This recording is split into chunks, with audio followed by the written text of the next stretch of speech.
सुप्रभात दोस्तों। आप सभी कैसे? मैं आशा करता हूँ कि आप सभी खुश होंगे, मस्त होंगे, स्वस्थ होंगे। मैं रोहित आप सभी का शिक्षित युवा शक्ति परिवार में स्वागत करता हूँ।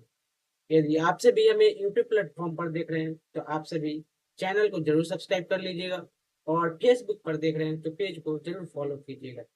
हर दिन की भांति आज हम लोग अपने विषय वस्तु का जीके का यानी कि लाइव डिस्कशन करेंगे और हम सभी आप सभी एक साथ रूबरू होंगे। हमारे सामने आप सभी अपने सवाल को अपने जवाब को रखेंगे और मैं भी आप सभी को अपने समझ से जानकारियों को प्रस्तुत करेंगे। तो चलिए हम लोग जुड़ते हैं। आप सभी जल्दी जल्दी लाइव जुड़िए और अपने दोस्तों को भी इस लाइव वीडियो में आमंत्रित कीजिएगा ताकि अधिक से अधिक लोग साथ में आएंगे और जो आपके दोस्त भी होंगे तो सब एक दूसरे के साथ मिलकर हम लोग लाइव डिस्कशन करेंगे। आप सभी चैट में अपने जवाब को दे सकते हैं, अपने प्रश्न को रख सकते हैं। ठीक है, तो आप लोग जल्दी जल्दी जुड़िए। और आप सभी जैसे कि शीर्षक देख पा रहे हैं, मगध राज्य और सिकंदर, यानी कि आज के इस वीडियो में हम लोग मगध राज्य और सिकंदर से जुड़े प्रश्नों को जानेंगे। तो जल्दी जल्दी जुड़िए। और जो कल का वीडियो था उसमें हम लोगों ने क्या पढ़ा था?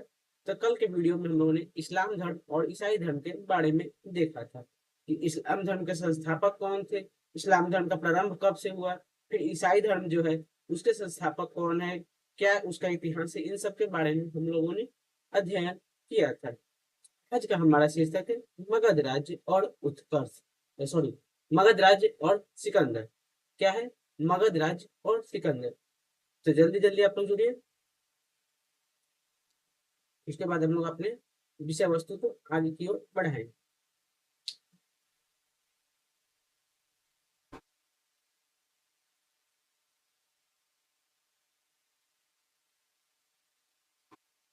और आप लोग जिस भी कंपटीशन की, जिस भी प्रतियोगी परीक्षाओं की तैयारी कर रहे हैं, प्राय हर प्रतियोगी परीक्षाओं में इतिहास से संबंधित प्रश्न जरूर आते हैं। तो हम लोगों को इतिहास के बारे में जानना जरूरी है। तो आप लोग जल्दी जल्दी जुड़िए और उसके बाद हम लोग आगे की ओर बढ़ेंगे।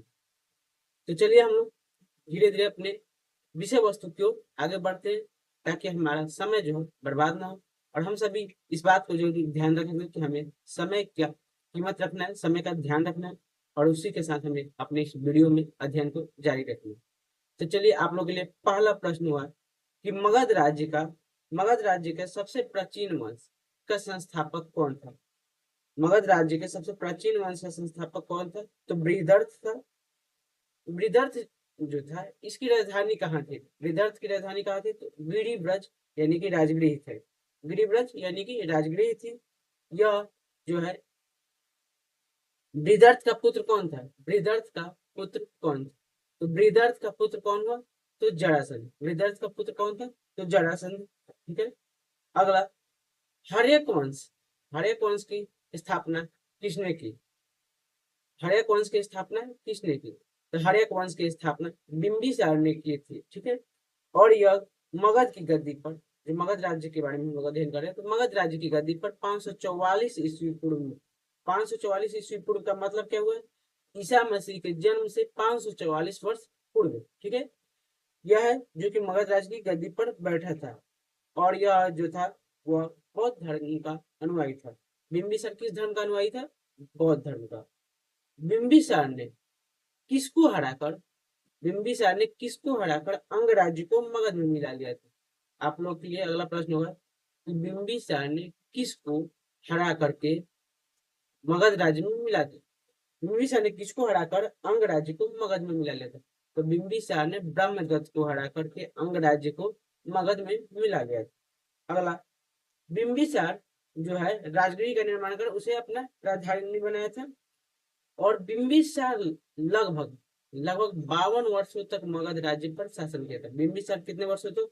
तो लगभग 52 वर्षों तक शासन किया था मगध राज्य पे। ये तो ऐसा प्रश्न नहीं आ सकता है, बस ये आ सकता है कि हर्यक वंश का संस्थापक कौन था, वह मगध की गद्दी पर कब बैठा था, उसकी राजधानी कहाँ थी, ये सब प्रश्न आ सकते हैं। ठीक है। आगे हम लोग देखेंगे कि महात्मा बुद्ध थे जो कि बौद्ध धर्म के संस्थापक थे, उनकी सेवा में बिंबिसार ने किस वैद्य को भेजा? ये प्रश्न आ सकते हैं और ये प्रश्न आते भी हैं। तो महात्मा बुद्ध की सेवा में बिंबिसार ने किस वैद्य को भेजा था? तो महात्मा बुद्ध की सेवा में बिंबिसार ने जो है राजवैद्य, उसके राजवैद्य थे जीवक, उनको भेजा था। किसको भेजा था? जीवक को भेजा था। फिर एक और है जिनकी सेवा में अपने जो है जीवक को भेजा था, तो वो कौन थे? तो अवंती के राजा थे एक प्रद्योत। अवंती के राजा कौन थे? तो प्रद्योत। तो वो जब एक बीमारी से ग्रसित थे, जिस बीमारी का नाम था पांडु, तो उस बीमारी के इलाज के लिए, सेवा के लिए इन्होंने अपने राजवैद्य जीवक को भी वहां पर भेजा था। यानी कि जीवक को दो जगह पर भेजा, एक गौतम बुद्ध की सेवा में और एक अवंती के राजा प्रद्योत की सेवा में। ठीक है, अब हम लोग आगे बढ़ेंगे।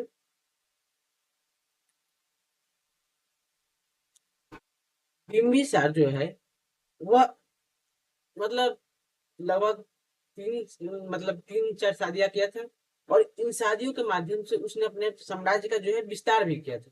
तो देखेंगे कि बिंबिसार ने किसके किसके साथ शादी रचाई थी। तो बिंबिसार ने कौशल नरेश, कौशल जो एक क्षेत्र है, जैसे कि मगध है वैसे ही कौशल भी एक क्षेत्र था, तो वहां की एक राजा थे, नरेश थे, जिनका नाम प्रसेनजीत था। उनकी बहन महाकोशला से इन्होंने शादी रचाई थी। बिंबिसार ने कौशल नरेश प्रसेनजीत की बहन महाकौशल से शादी रचाई। उसके बाद वैशाली के चेटक की पुत्री, वैशाली के चेटक मतलब राजा का नाम हुआ, उनकी पुत्री जो थी चलना, उनके साथ शादी रचाई। तथा मध्य देश जो कि वर्तमान में पंजाब क्षेत्र कहलाता है, मध्य जो वर्तमान में पंजाब हुआ, वहां के राजकुमारी क्षेमा से शादी रचाई थी। तीन लोगों से शादी रचाई।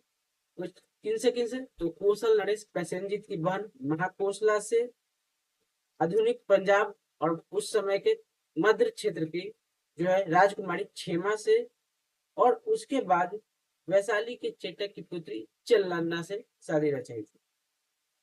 आगे बिंबिसार की हत्या, बिंबिसार की हत्या किसने की? अगर देखिए बिंबिसार की हत्या उसके ही पुत्र ने गद्दी हासिल करने के लिए, शासन में बैठने के लिए किए थे, और उस पुत्र का नाम क्या था? तो अजात शत्रु। यानी कि बिंबिसार की हत्या उसके पुत्र, उसके जो पुत्र था अजात शत्रु ने ही कर दिया था, और वह 493 ईस्वी में पूर्व में, 493 ईस्वी पूर्व में मगध की गद्दी पर बैठा। ये कब बैठे थे? तो ये कौन थे? सॉरी, बिंबिसार। जो बिंबिसार हुआ वो 544 ईस्वी पूर्व में बैठा, और 493 ईस्वी में अजात शत्रु बैठा। तो बिंबिसार की हत्या करते। उसके बाद अजात शत्रु का उपनाम जो है, अजात शत्रु को अन्य नामों से भी जाना गया, तो अजात शत्रु का उपनाम था कुणिक। क्या था उपनाम? कुणिक। यदि आपसे प्रश्न पूछे कि अजात शत्रु का उपनाम क्या था, तो इसका आप लोग जवाब दीजिएगा कुणिक था। ठीक है, क्या था? कुणिक। अजात शत्रु लगभग 32 वर्षों तक मगध पर शासन किया। इसके जो पिता थे वो 52 वर्षों तक लगभग किए, यह जो है 32 वर्षों तक शासन किए।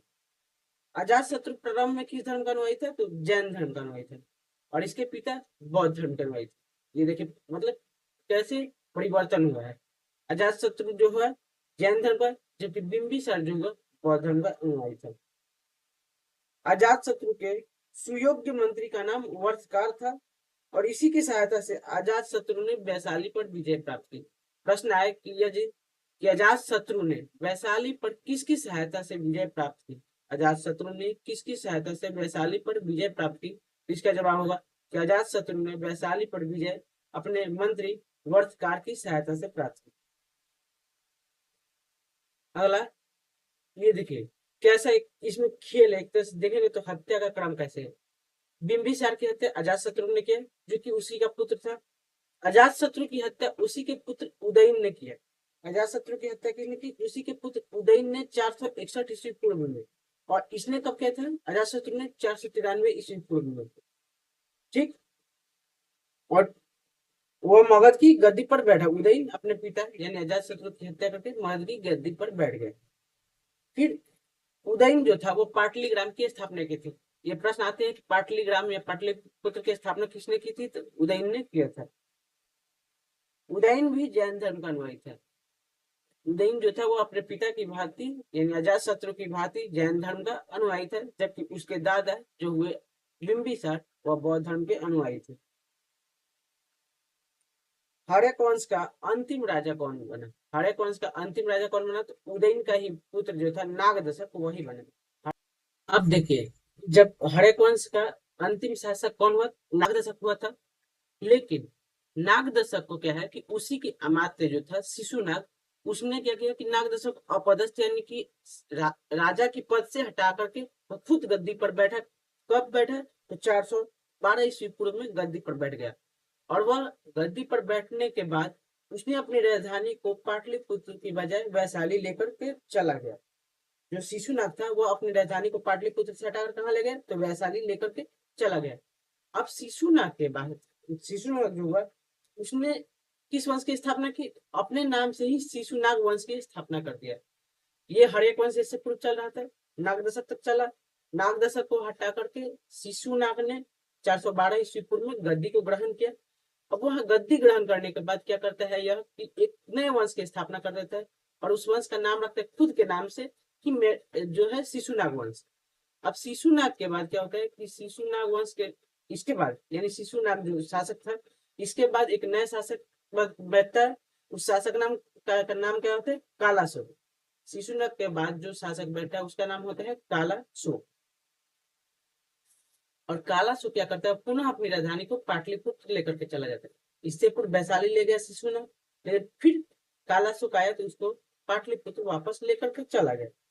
अब शिशुनाग वंश का अंतिम राजा जो हुआ वह था नंदीवर्धन। शिशुनाग वंश का अंतिम राजा कौन बना? तो नंदीवर्धन बना। फिर अब इसमें एक और प्रश्न आता है कि इसके बाद जो शासन हुआ तो नंद वंश का हुआ, उसका संस्थापक कौन था? तो महापद्यमनंद था। नंद वंश का संस्थापक महापद्यमनंद बना। और इसका अंतिम शासक जो था वह घनानंद था। घनानंद जो था वह सिकंदर का समकालीन था। किसका समकालीन था? सिकंदर, जिसके बारे में हम लोग आज के इस वीडियो में ही पढ़ेंगे सिकंदर के बारे में। इसे जो है किसको? घनानंद को चंद्रगुप्त मौर्य ने पराजित कर एक नए वंश की स्थापना की। नए वंश की स्थापना की, वह नए वंश का नाम मौर्य वंश। तो मौर्य वंश की स्थापना इसने मगध राज्य में चंद्रगुप्त मौर्य ने कर दी, जिसके बारे में हम लोग कल के लाइव वीडियो में हम लोग अध्ययन करेंगे मौर्य वंश के बारे में। तो आज हम लोग ये मगध राज्य के बारे में देख लिए। अब हम लोग का एक शीर्षक बच रहा है वह है सिकंदर। तो अब हम लोग सिकंदर जो है इस शीर्षक के बारे में अध्ययन करेंगे। इसके बाद आज का इस लाइव सेशन की हम लोग समाप्ति कर देंगे। फिर हम लोग कल जो है मौर्य वंश की जो है उस चर्चा करेंगे। तो पहला बात आता है कि सिकंदर का जन्म कब हुआ था, इसके पिता का नाम क्या था, और फिर आगे के हम लोग जानेंगे। तो सिकंदर का जन्म है वह 356 ईस्वी पूर्व में हुआ था। सिकंदर का जन्म 356 ईस्वी पूर्व में हुआ था। इसके पिता का नाम फिलिप था और फिलिप जो था वह 359 ईस्वी पूर्व में मकदूनिया का शासक बना था। सिकंदर के पिता का नाम फिलिप था और वह 359 ईस्वी पूर्व में मकदूनिया का शासक बना, जबकि 356 ईस्वी पूर्व में सिकंदर का जन्म हुआ। इसकी हत्या यानी फिलिप की हत्या 329 ईस्वी पूर्व में कर दी गई और यह 359 ईस्वी पूर्व में शासक बन गया। सिकंदर किसका शिष्य था? तो अरस्तु का शिष्य था। और सिकंदर ने अपने भारत विजय अभियान वो 326 ईस्वी पूर्व में प्रारंभ किया, यानी कि अपने पिता की मृत्यु यानी 329 ईस्वी पूर्व के जस्ट 3 वर्ष बाद। सिकंदर का सेनापति कौन था? तो वह सेल्यूकस निकेटर था। सिकंदर का सेनापति सेल्यूकस निकेटर था। सिकंदर जो है यह पंजाब के शासक पोरस के साथ युद्ध किया था। सिकंदर जो है पंजाब के शासक पोरस के साथ युद्ध किया और इस युद्ध का नाम हाइडे स्पीड युद्ध था, या जो कि वितस्ता के युद्ध के नाम से भी जाना जाता है, या झेलम के युद्ध के भी नाम से जाना जाता है। सिकंदर की सेना जो है वह ब्यास नदी को पार करने से इनकार कर दिया। ठीक, उसके बाद जो है सिकंदर जमीनी मार्ग से 325 ईस्वी पूर्व में भारत से लौटा। फिर सिकंदर की मृत्यु 323 ईस्वी पूर्व में जो है बेबीलोन में हो जाती है। देखिए 329 ईस्वी पूर्व में इसके पिता की हत्या यानी फिलिप की हत्या कर दी जाती है। उसके बाद 326 ईस्वी पूर्व में या 3 वर्ष बाद जो है भारत की ओर रुख करता है, भारत की ओर बढ़ता है और 323 ईस्वी पूर्व में ही इसकी मृत्यु हो जाती है। कहां पर? तो बेबीलोन पर। सिकंदर का जल सेनापति, सिकंदर का एक सेनापति था जिसका नाम सेल्यूकस निकेटर था, लेकिन दूसरा जो जल सेनापति था उसका नाम था निर्याकस। क्या था? निर्याकस। सिकंदर का एक प्रिय घोड़ा होता था जिसका नाम था बहुकेफला। बहुकेफला। और आज के इस लाइव सेशन का अंतिम जो हम लोग का प्रश्न होगा वह था कि सिकंदर ने झेलम नदी के तट पर कौन सा नगर बसाया था।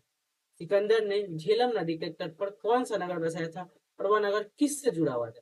तो सिकंदर ने झेलम नदी के तट पर बहु फेकला नामक नगर बसाया, जो कि इसी के घोड़ा के नाम पर रखा गया था। ठीक है, तो आज की इस लाइव सेशन में हम लोगों ने मगध राज्य के बारे में जाना और उसके बाद हम लोग सिकंदर के बारे में जानकारी हासिल की। तो आप लोग का यह लाइव सेशन कैसा लगा आप लोग कमेंट करके बताइए।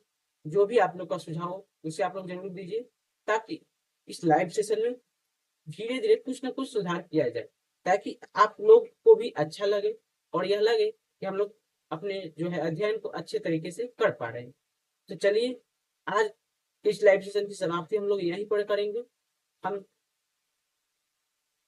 चाहेंगे कि आपके पास जो भी सुझाव आप जरूर दीजिएगा, क्योंकि आपके सुझाव से ही हम जो है इसमें नित्य प्रतिदिन सुधार करते रहेंगे। तो आप सभी खुश रहें, मस्त रहें, स्वस्थ रहें। इन्हीं शुभकामनाओं के साथ आज की इस लाइव सेशन की समाप्ति हम लोग करेंगे और कल हम लोग पुनः 5 बजे मौर्य वंश एक नए शिक्षक के साथ जुड़ेंगे। धन्यवाद। जय हिंद। आपका दिन मंगलमय हो। आप सभी खुश रहें, मस्त रहें, स्वस्थ रहें। धन्यवाद।